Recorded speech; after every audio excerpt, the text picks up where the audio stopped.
I think maybe most of you know me, but for the few ones who haven't seen me yet, I am Estelle Balian. I work for the Belgian Biodiversity Platform, a science policy interface that is funded by BELSPO, the Science Policy Office. So I am the work package leader for work package 1. And I'm going to present to you what we have been doing in this first set of activities for the Network of Knowledge project. So the idea of the work package 1 was actually quite ambitious. It was to get the overview of all the experts, the knowledge holders, but also all the stakeholders involved on biodiversity and ecosystem services in Europe. And we split the task into 3 subtasks, which were the first one to focus on knowledge holders and how the knowledge is generated and transferred. The second one was more on the requesters and user side, and see how the knowledge flow was going to those requesters and what the barriers were. So I'm going here to report on the first part, the knowledge holders, and I have to say that we started with very good intentions, thinking that we would carry on a very exhaustive overview. But very quickly we understood that we were facing a very complex and diverse landscape for knowledge on biodiversity. It's pretty much the feeling of entering a jungle and having just a flashlight and a Swiss knife. So we started by doing a step-by-step approach. And the first part of the approach was using our strengths, so the biodiversity knowledge partners' knowledge and expertise, to map what we know as the knowledge landscape. And then a second approach to see more with different methods based on interviews to see how this knowledge was actually flowing in Europe. But very quickly we came up with a few challenges, and the first one was very basic, a common understanding of what we in biodiversity knowledge would understand with knowledge. And we came up after some discussion with a definition based on the idea that knowledge is built upon data, so the facts and things that can be categorized to form information.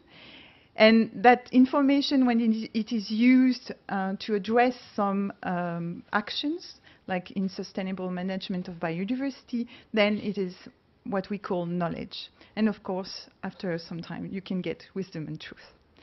But the knowledge is also, very quickly we understood it, that it cannot just be referring to scientific peer-reviewed knowledge, but also to some other forms of knowledge. Like in the case of biodiversity, you have to take into account knowledge coming from practices, knowledge coming from other stakeholders, like interest groups, like bird watchers, for example. So what we did is we approached it with identifying the knowledge holders we would know and building up a first database compiling these knowledge holders, but also the users. And then we asked the different partners in our network to prioritize these different hubs in order to have a clearer picture of who was actually really influencing the knowledge flow and the knowledge generation in Europe. So we asked them to grade those hubs with a grade from 1 to 3, but the most important was also to relate to real practical experience they had with those hubs. So not just, oh, I think it is influential, I think it has influenced the knowledge flow, but yes, I know because I have worked with this hub, and I have experienced it as a very influential hub. And it's quite important because we have a lot of things we think, but when it comes down to what we know, it's a bit more difficult and it's also more restricted. And we got a first picture, which is very far from being exhaustive, of different players at European and at global level. What's interesting is you can see some trends coming in, and I will try to walk you through this graph because the writing is maybe the font is maybe a bit small. What you see is that most of the participants agreed more on the global hubs, like they were grading in the same way more the global hubs than the European ones. And you can see, for example, for the European hubs, no organization or initiative was cited by all interviewees or all people who entered the grade. It was more diverse, I would say, for the European hubs. And you had a very interesting trend where you see that at European level, quite a lot of the hubs that influence knowledge are actually the blue and red, and they are either temporary finished or temporary active hubs. While if you look at the global level, most of the influential knowledge hubs are permanent ones. So it's interesting, and especially if you come down to what type of temporary hubs we're talking about, a lot of those hubs are actually European-funded projects by DG Research. So it's, I think, personally, a very important trend because it means that if we don't maintain this funding for those kinds of projects, we will lose a lot of information, a lot of knowledge that is indeed the basis of a lot of the decision making. And we can also see the importance of another set of players, the civil society, and especially the NGOs that are quite well represented. And I think you can see here it's a dark green, both in European and in the global level. So those were the first trends that we started from the analysis, but it was clear that it was a bit static, and what we wanted to know is also how this knowledge was actually going from one to the other.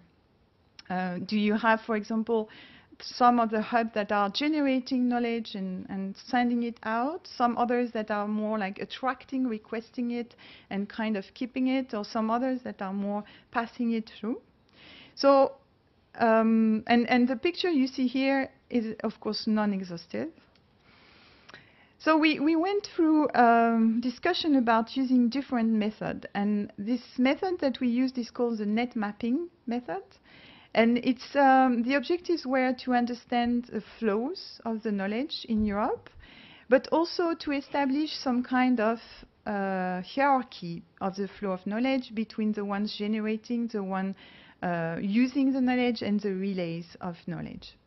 And the method is quite innovative, and it's based on interviews and a statistical software to analyze those interviews. So the method is developed by Schiffer and Oak. It's called the net map.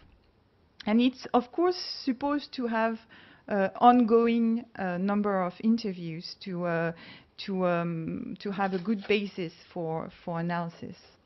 So what we did, and I'm going to walk you through the method, is basically ask each interviewee to the question, who do you know has been strongly influencing biodiversity knowledge flow in Europe for the past 5 years, and how? That's the basic question that was used. But once we asked that, we asked each interviewee to cite at different levels, national, European, and global, which initiatives, organizations, players, projects they thought were more influential on biodiversity knowledge. And we carried on these interviews with some linking processes between the different organizations, asking them how the processes would be between each organization, whether they are requesting information, providing information, or funding information. So you see here one of the maps that we got with Karsten. And you see the arrows in different colors that show the blue. I think the green is about providing, the blue is about requesting, and the green and the red is funding. And so we had performed some interviews, but of course it's a start. So we had different case studies and we performed some interviews. In total, we have made 17 interviews, but we are planning more because it's an ongoing process. And we have also some specific countries like Germany and Belgium where we want to increase even the number of interviews to have a better and better picture of this mapping. The analysis that you can do with these network maps is based on a statistical software, and it's providing some information on the degree of centrality. So it's basically how two organizations are directly connected. The degree of the out degree, so showing an actor as a source, showing how many connections going out of this actor and to other actors there are. And then the in degree, showing how much connections are going to this actor coming from other actors. And you have another interesting parameter, which is the betweenness centrality.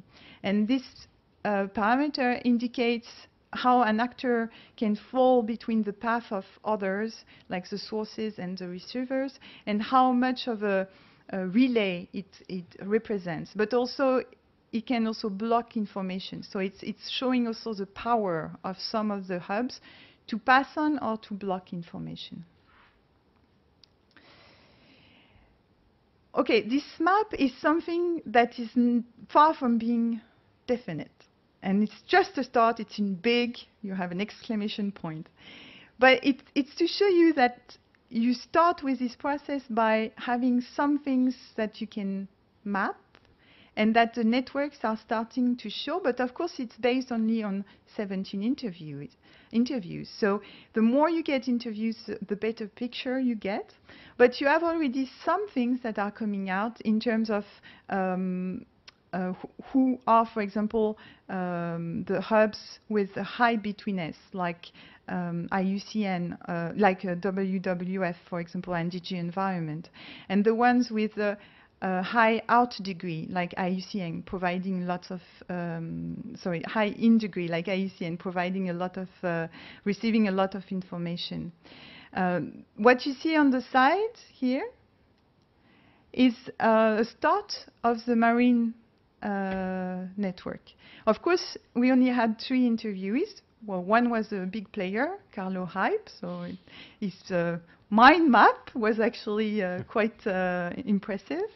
But it's just a start, and it's interesting, for example, to see that with those 3 interviews, DG Mar and this start of network are not directly connected or not well assembled in some way. But more interviews will give a closer look and will also spread the networks with the different topics, and I think it will be quite interesting. So in terms of what we are going next to do, we have identified different networks already in the biodiversity knowledge landscape. And what we will do is to identify even more the central actors for the different networks. So going further into more interviews, we'll have more information for agriculture, conservation, marine, and biodiversity in general. We can also have more information on the actors that are underrepresented, like some research networks, some civil society that were not showing in those first interviews. We will also have a special look at the in-betweeners, so in between the different networks, the different topics that also are not right now showing so much, but might be new trends. We will also look at the organizations that are not well connected and see why, for example. And of course, one of the thing that we noticed is that we had a lot of the usual suspects in our results. And it's, of course, maybe linked to the type of interviewees that we have started with. So the idea is to extend our scope for interviewees and to see whether we'll get the same actors, whether we'll get the same hubs, or whether we'll extend to some new ones. And actually, we are asking your help on that. And if some of you feel that they know some other actors, some other hubs that were not yet on this big picture, this big map, and we'll have another source of information on this side, you can also sign up for our next campaign of net mapping interviewees. And you have a sign-up sheet somewhere over there. And I think we can come up to you, have a net mapping session, which lasts about 3.5 hours, and have the map of your brain, of your knowledge on your topic. And that will be an added value for us as well, especially if you think you don't have a good picture on what we have showed you with your own expertise and your own knowledge. And I'm going to switch to the second part of the task we had to carry on. And these tasks were more performed by Lawrence, sitting here, and Amor, sitting somewhere. And they will be the one answering more of the questions on that. So it was targeting the requesters, the people using the information. And the idea was also to use the first mapping to identify a list of potential requesters for the network of knowledge and contact some of those people to have interviews, and each interviewee to represent a specific type of requester, because we selected some interviewees that would have specific responsibilities in different types of organizations. And we ended up, Lawrence ended up with 3 categories of clients and requesters. That depend a bit on the type of activities that they are doing. So you would have the briefers. This group of requesters are people most actively engaged in the policy agenda. They are very active in going to meetings. They derive their knowledge from a various number of sources, and they are coming to a lot of those networks gatherings. So it's a lot of it's a bit like sponges, and they get this information, and they provide a quick briefing on this information. Then you have a second category, which is the digesters. They have some limited active engagement in the policy process, but they are very much involved in creating and collecting the information, the knowledge. And they tend to need a basic material. They tend to want to have like more of the basic data available, information and data. And they require that to develop the briefs and to develop the digests. So they come up with the need for more strong scientific information, and they do the analysis themselves. And the last one are the implementers. Those ones are the ones directly involved in implementing policy at different levels, like regional, national, international, and for some specific areas. So they need practical knowledge. They need information in a form that they can catch it, they can use it quickly in the implementation process, and that is also relevant for the national and international policy depending on what they target. So they really need something that is usable quickly, because they don't have time to spend on looking for more information. Through the interviews, what could be identified were also the barriers to knowledge flow, and the interviewees provided some feedback on what for them were the main problems and constraints to get the knowledge they needed for their work. And some of these main barriers are listed here. An interesting fact is that you have on one side, you have on one side the information overload, for example, but at the same time, you have, you would say, a fragmentation of information, a difficulty to find it, and even a lack of knowledge. So somehow there is a lot of things out there. It's not always well organized. They don't have time to do it. It's always, it can be a problem of restricted access or legal barriers. but they cannot access it, or they cannot have it available very quickly. You have also some reference to some personal conflicts or interactions with people, and the availability of experts, and the fact that we don't pass on a lot of lessons learned from one project or one type of activity to another that would be related. And also, of course, a lack of political continuity. And on the other hand, in the interviews, we also ask about what could be some suggestions for improvement. And the idea was to try to streamline a bit more the available information and to have more thematic organization of this information, to provide more usable briefings and digests, to filter it in some way, and also to have a tool to exchange information, a bit like what has been done in the Cochrane collaboration, for example. There is also questions about validation and the creation of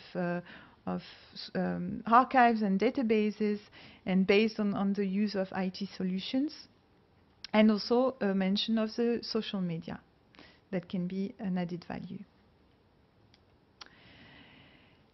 So to sum up for our next steps in work package 1, because we keep working, even if the other work packages are also going on. So we need to refine our first mapping, because we used a lot the expertise of our network, which is quite large, but we would like to also involve more the hubs we have identified. So we will contact them and ask them to do the same prioritization work, and to have more grading and a larger basis for this grading of the top 5 hubs influencing knowledge and influencing policy. We will also broaden the net mapping scope with additional interviewees, maybe some of you, from other networks. And we will also compare what we find with this first mapping and the net mapping, to see if we have actually things that are totally different, or that we tend to see about the same trends and the same key actors coming out of this process. And then for the aspect related to barriers to knowledge flow and use of information by requesters, we'll have today in the knowledge cafe session that we have afterwards, we'll have some tables dealing with what type of failures of interactions you know, and what could be the solutions, and the best practices and experiences with your expertise on interaction with policy at different scales. And I will close on this one, and thank you for your attention. I open up the floor for questions.